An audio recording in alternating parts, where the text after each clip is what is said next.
दूही का मन फिर अतीत में लौट गया।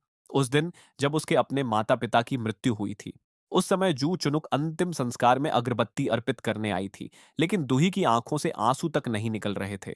वह खुद को ही दोष दे रही थी। उसका कहना था कि जन्मदिन मनाना जरूरी नहीं था और उसके माता-पिता की मौत इसलिए हुई क्योंकि उसने ही उन्हें जल्दी घर लौटने के लिए कहा था। तब जू चुनुक ने उसके कंधे पकड़कर पूछा था, "क्या तुम भगवान हो? क्या तुम तय कर सकती हो कि कौन जिएगा और कौन मरेगा?" गुस्से, दर्द और अपराध बोध से भरी छोटी दूही ने जू चुनुक की कॉलर पकड़ ली थी और उसे बार बार मारने लगी थी। धक्का मुक्की के दौरान जू चुनुक का चश्मा गिर गया था। तभी दूही ने देखा था कि उसकी आंखें पहले से ही रो रो कर लाल और सूजी हुई थीं। वह चश्मा इसलिए पहने हुए थी क्योंकि उसे डर था कि कहीं यह बच्ची खुद को नुकसान न पहुंचा ले। ये याद आते ही दूही का दिल टूट गया। जू सुकुन की आवाज ने उसे वर्तमान में वापस खींच लिया। उसने बताया कि मरने से पहले जू चुनुक ने चुपचाप एक विशेष निगरानी दल गठित किया था, लेकिन निदेशक मंडल ने पहले ही उस टीम को निलंबित कर दिया था। पास ही खड़ी नो सुजैन ने यह सारी बात सुन ली। वह व्यंग्य से मुस्कुराई और बोली कि सबको निगरानी दल की चिंता छोड़कर बड़े बेटे पर ध्यान देना चाहिए। निदेशक तो इस समय अपनी वफादारी साबित करने में लगे हुए थे, ऐसे में उन्हें किसी निगरानी समूह की परवाह क्यों होती। फिर उसने बड़े ही सहज अंदाज में कहा कि कभी उनकी मां ने ही बड़े बेटे को शराब पीकर गाड़ी चलाने के अपराध में जेल भिजवाया था। इसके बाद उसने दूही की ओर मुड़कर ठंडी आवाज में चेतावनी दी कि वह जू सुकुन के ज्यादा करीब ना जाए। आखिरकार उसकी रगों में अब भी जू परिवार का खून बहता था। और दूही, नोसुजैन ने उसका मजाक उड़ाते हुए कहा कि वह तो बस एक साधारण इंजीनियर और हेयर ड्रेसर की बेटी है, जो दूसरों की मशीनों और सैलून की कमाई पर पल रही है। अब जबकि जू चुनुक इस दुनिया में नहीं रही, नो सुजैन को किसी का डर नहीं था। मानो उसके संकेत का इंतजार हो रहा हो। जुड़वा बच्चों ने भी हंगामा शुरू कर दिया। मेहमानों के बीच हंसी गूंजने लगी। हर तरफ मुस्कुराहटें फैल गईं। वह जगह शोक सभा से अधिक किसी उत्सव जैसी लग रही थी। इस पाखंड को और सहन न कर पाने पर दूही वहां से निकल गई। गलियारे से गुजरते समय उसकी मुलाकात एक कर्मचारी से हुई, लेकिन वह वास्तव में एक हत्यारा था जो सुरक्षाकर्मी का भेष धारण किए हुए सीधे निगरानी नियंत्रण कक्ष की ओर बढ़ रहा था। फूलों के बगीचे में पहुंचकर दूही की मुलाकात नो दुयोंग से हुई, जो उसके पीछे पीछे आया था। दूही ने कहा, जू चुनुक को सिगरेट की गंध बिल्कुल पसंद नहीं थी। नो दुयोंग ने उपहास से हंसते हुए जवाब दिया, यह सब मेरे पिता की संपत्ति है और बहुत जल्द फिर से मेरी हो जाएगी। उसने जू चुनुक के प्रति अपनी नफरत भी नहीं छिपाई। उसके अनुसार आज का दिन तो खुशी मनाने लायक था। आखिरकार दूही का धैर्य टूट गया। दोनों के बीच तनाव तेजी से बढ़ गया और नौ दुयोंग लगभग हाथ उठाने ही वाला था। तभी कर्मचारियों ने बीच बचाव किया और स्थिति किसी तरह संभल गई। कुछ देर बाद सभी लोग बैठक कक्ष में इकट्ठा हुए, जहां पुलिस मौत के कारण की घोषणा करने वाली थी। विश्व विज्ञान रिपोर्ट के अनुसार जू चुनुक ने डाइक्लोफेनाक लिया था और हृदयाघात के कारण उसकी मृत्यु हुई थी। यह सुनते ही दूही का खून मानो जम गया। उसने तुरंत कहा, जू चुनुक को डाइक्लोफेनाक से एलर्जी थी। पुलिस ने इसकी पुष्टि की, लेकिन इसके बाद उन्होंने और भी विचित्र बात बताई। घटना स्थल पर जो दवाई की बोतल मिली थी, उसके अंदर मौजूद गोलियां उस बोतल की मूल दवा से मेल नहीं खाती थीं। तुरंत सबसे बड़ी बहू ने इसे चिकित्सकीय लापरवाही बताया, लेकिन नो सुजैन ने भौहें सिकोड़ते हुए कहा, यह नुस्खा तो डॉक्टर चॉई ने लिखा था। उनसे ऐसी गलती होना संभव नहीं है। उसी क्षण दूही को सब समझ आ गया। अगर छाट्टे-जुन उसे जो बताने की कोशिश कर रहा था, वह भ्रष्टाचार का सबूत था, तो किसी ने उसे चुप कराने के लिए मार डाला था और जू चुनुक की हत्या इसलिए की गई थी ताकि वह सच तक न पहुंच सके। इसका मतलब था कि असली हत्यारा यहीं मौजूद था। पुलिस ने केवल एक प्रश्न पूछा, जू चुनुक को डाइक्लोफेनाक से एलर्जी होने की बात कौन-कौन जानता था? उत्तर बेहद भयावह था। उसका निजी डॉक्टर और इस कमरे में मौजूद हर व्यक्ति। बैठक कक्ष पर मौत जैसी खामोशी छा गई। कुछ देर बाद सबसे बड़े बेटे ने सुझाव दिया कि जनता को बताया जाए कि चेयरमैन की मृत्यु हृदयाघात से हुई है। एक एक करके वहां मौजूद सभी परिवारजन उससे सहमत हो गए। निर्णय होते ही वे तेजी से अंतिम संस्कार हॉल की ओर बढ़े, जहां वसीयत पढ़ी जाने वाली थी। तुही भी उनके पीछे पीछे चली गई। शांत स्वर में उसने कहा कि जूजोंग सुख की मृत्यु किसी साधारण चिकित्सकीय दुर्घटना का परिणाम नहीं थी।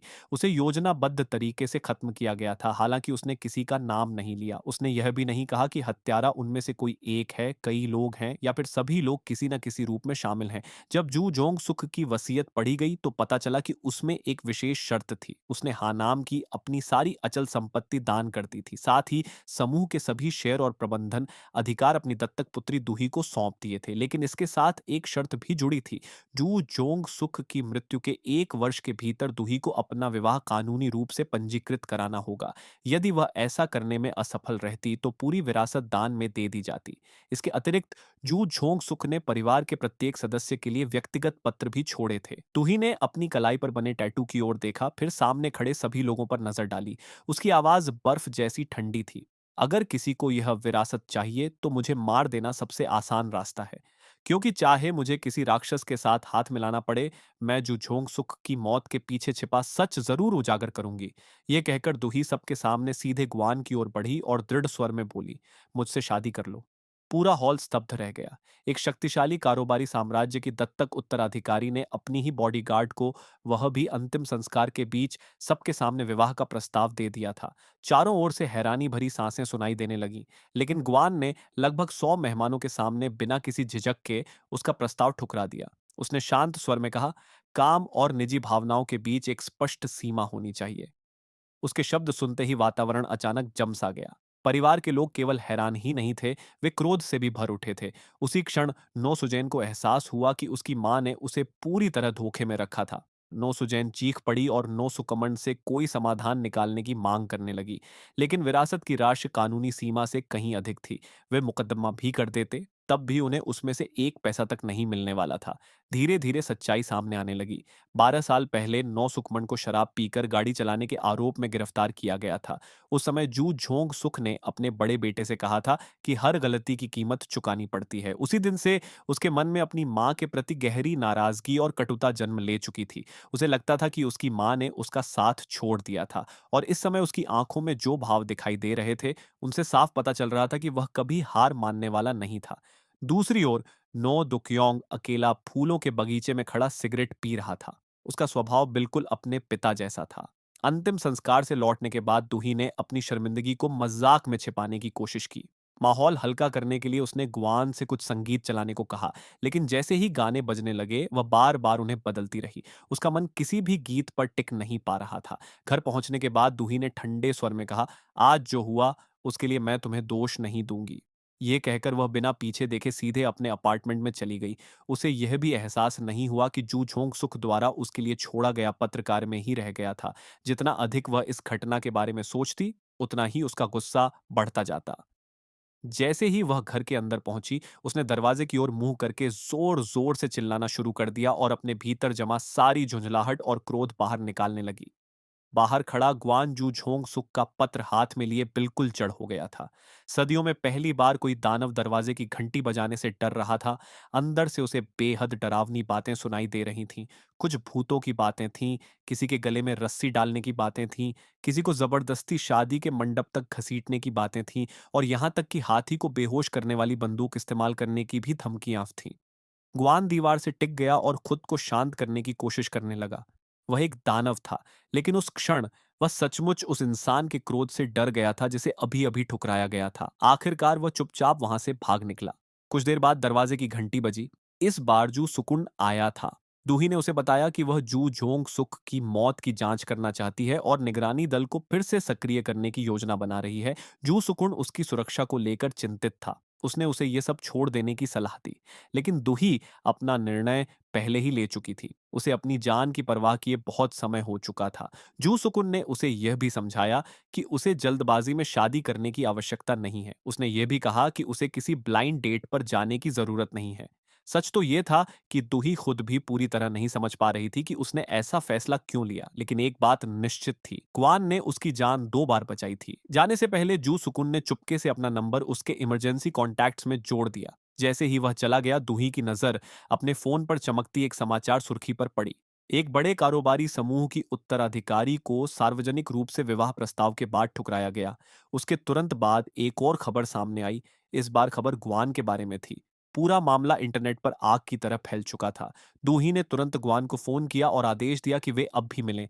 दूही ने गुआन के इनकार को पूरी तरह गलत समझ लिया था। उसे लगा कि उसकी सामाजिक हैसियत और पहचान गुआन के लिए बोझ बन गई है।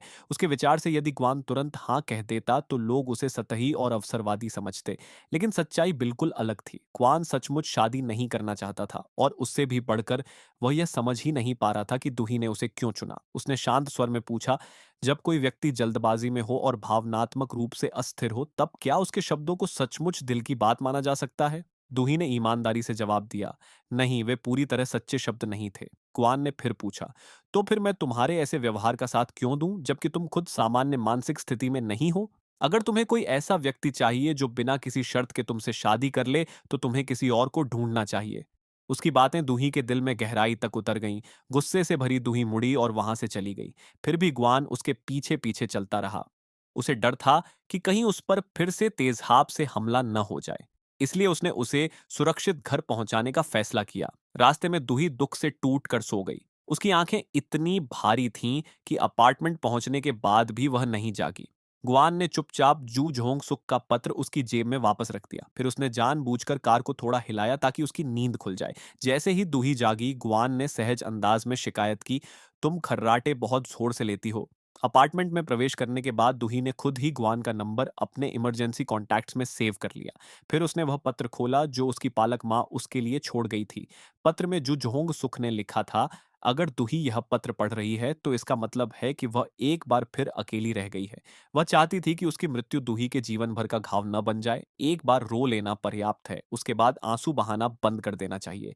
क्योंकि जो स्थान वह पीछे छोड़ गई है वह एक युद्ध भूमि है, और युद्ध भूमि पर आंसुओं की कोई जगह नहीं होती। उसने स्वीकार किया कि बाहर से देखने पर भले ही वह सफल दिखाई देती थी, लेकिन वास्तव में वह असफल रही थी। उसके आसपास हमेशा गलत लोग मौजूद रहे। यदि दूही उस स्थान पर बैठने वाली है, तो उसे ऐसा व्यक्ति अवश्य ढूंढना होगा जो उसका साथ दे, उसका सहारा बने और उसे अकेलापन महसूस न होने दे। और यदि उसे ऐसा कोई व्यक्ति न मिले, तो उसे उस पद और शक्ति को भेड़ियों के सामने फेंके गए मांस के टुकड़े की तरह समझ लेना चाहिए। उधर नो सुकमण ने पुलिस की पोस्टमार्टम रिपोर्ट मानने से इनकार कर दिया। उसने जल्दबाजी में जू झोंग सुख के अंतिम संस्कार और शवदाह की तैयारी का आदेश दे दिया। दूही को विश्वास था कि वह यह सब अकेले संभाल सकती है। अगले दिन गुआन ने एक अजीब सपना देखा। उसके मानव जीवन की बिखरी हुई यादें फिर से उभरने लगीं। बटलर ने समझाया कि बिना शक्ति वाला दानव मूलतः एक साधारण इंसान जैसा ही होता है, जिसे केवल अपने पुराने जीवन की स्मृतियां वापस मिल गई हों। अब गुआन को केवल स्वतः भस्म हो जाने की चिंता नहीं थी, उसे चोट लगने, बूढ़ा होने और यहां तक कि मृत्यु।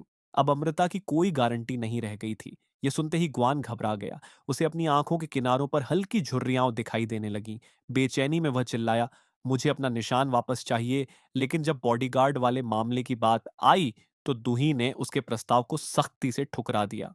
सार्वजनिक रूप से हुए उस विवाह प्रस्ताव और अस्वीकृति के बाद पूरा वित्तीय समूह चर्चाओं से गूंज उठा था।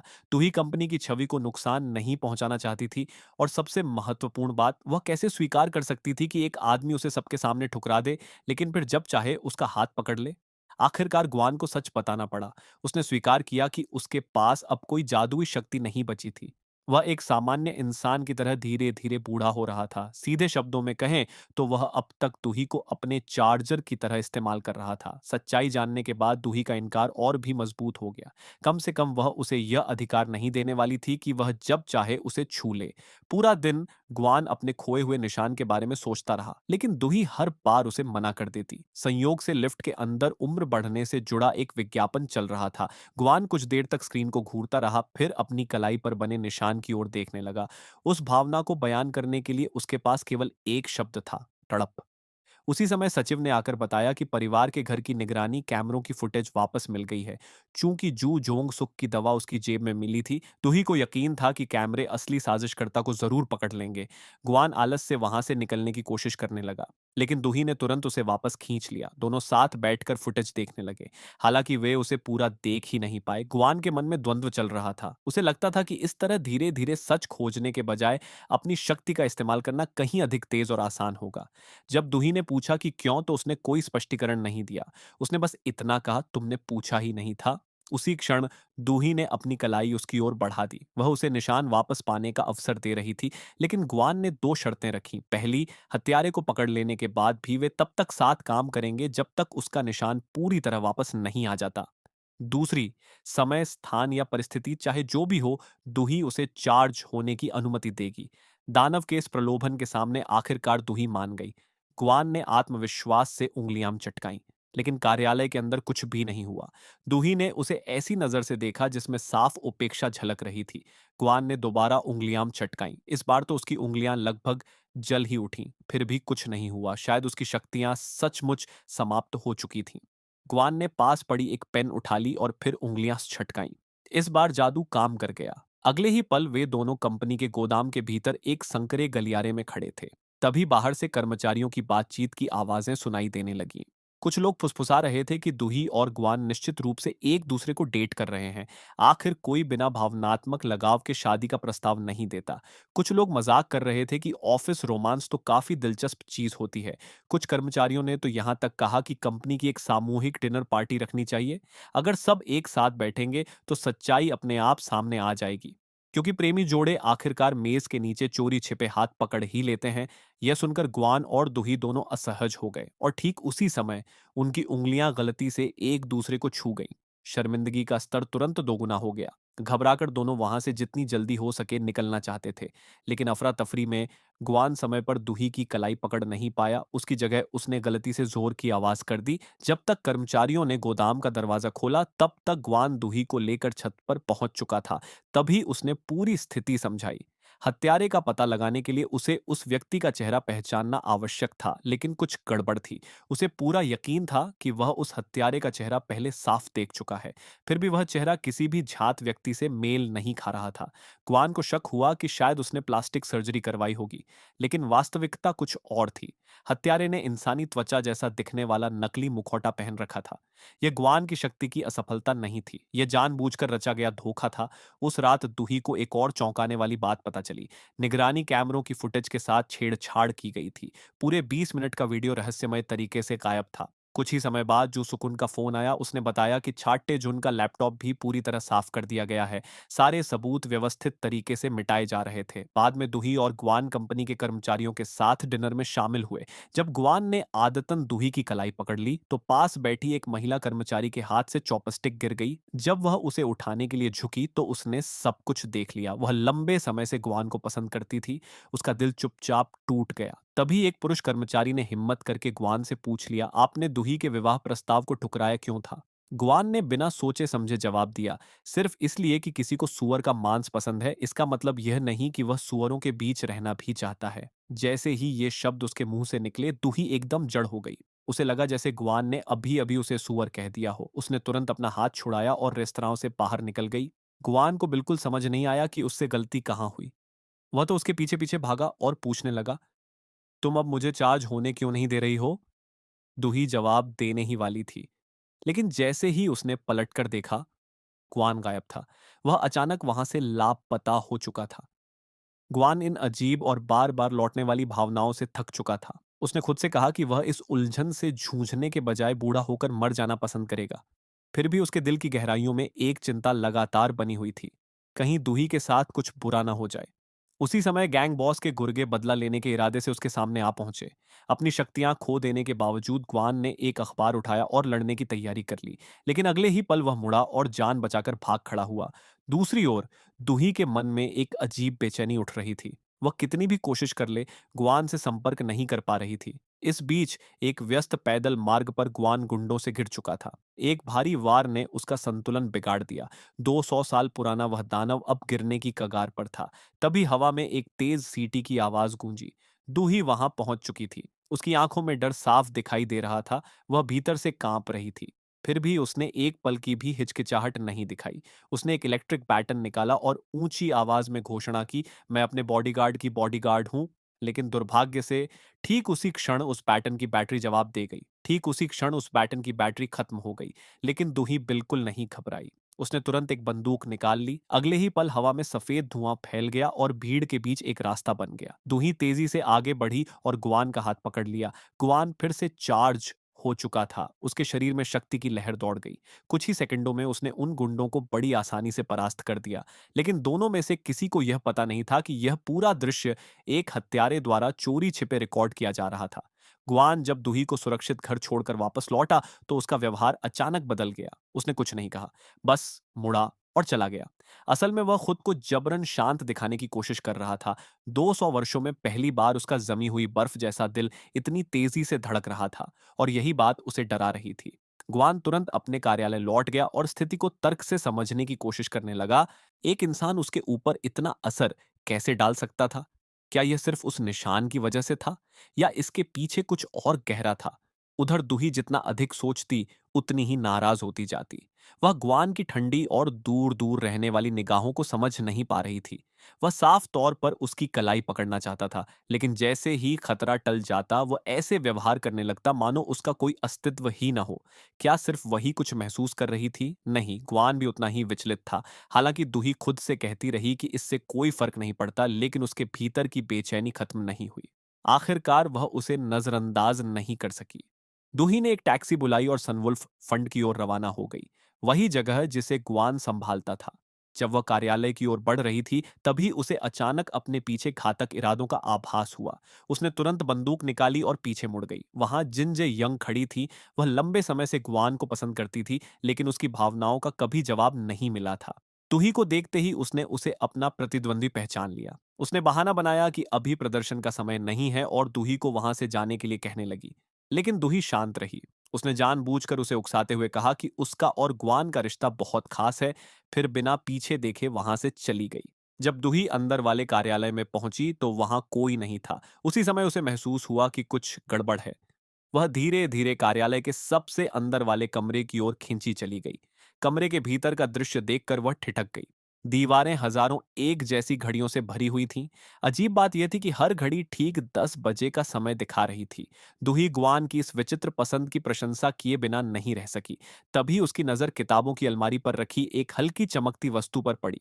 वह काफी ऊंचाई पर रखी हुई थी। दूही जितना भी पंजों के बल खड़ी होती, वह उसे छू नहीं पा रही थी। अचानक उसके पीछे से ग्वान की आवाज सुनाई दी।